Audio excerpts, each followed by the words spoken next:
today I attended a seminar and a question answer session with Corps Commander Gujranwala, and it was very immense and great session. ہمارے دل کے اندر اور دماغ میں جو کچھ نیگیٹیوٹی بھر دی گئی ہے میڈیا کی طرف سے اور سوشل میڈیا کی طرف سے، مس انفارمیشن اور مس گائیڈنگ جو ہماری یوتھ کو کی جا رہی ہے، اس کو ختم کرنے کے لیے سیشن رکھوایا گیا تھا.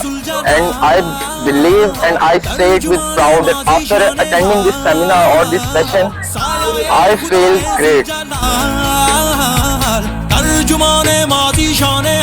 یہاں پہ آج جو ہمارا سیشن ہوا ہے بہت انفارمیٹیو سیشن تھا. یہاں پہ ہم نے کورس کمانڈر کے ساتھ جو گفتگو کی ہے وہ بہت انفارمیٹیو گفتگو کی. اس سے جو ہماری آنے والی نیشنز ہیں، جو ہمارا فیوچر ہے، ان کے لیے یہ بہت اچھی چیز ہے. اس طرح کے جو سیشنز ہیں وہ ہونے چاہیے. السلام علیکم, I am Dr. Sabiha from ICES.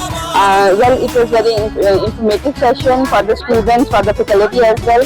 And I think for youth and military collaboration, it should be extended in further ways. اور یہ سیشنز اس طرح کے سارے ایونٹس جو ہیں وہ ٹائم ٹو ٹائم آرگنائز کیے جانے چاہیے. میرا نام ڈاکٹر منیب احمد نور ہے. میں international institute of science arts and technology Gujranwala میں بطور کلینکل سائیکالوجسٹ اپنے فرائض سر انجام دے رہا ہوں. آج میں تقریباً 100 سے زائد بچے یہاں پر لے کر آیا تھا. جنرل امداد صاحب کے ساتھ بچوں کو بہت اچھا انٹریکشن ہوا. انہوں نے بہت فرینک وے میں ایڈریس کیا بچوں کے, بہت فرینک وے میں کوشچن آنسر سنے, بڑے پولائٹلی ہمبلی اور ایک بڑے ریزنیبل طریقے سے ان کو آنسرس کیے. یہ بہت پروڈکٹیو سیشن رہا.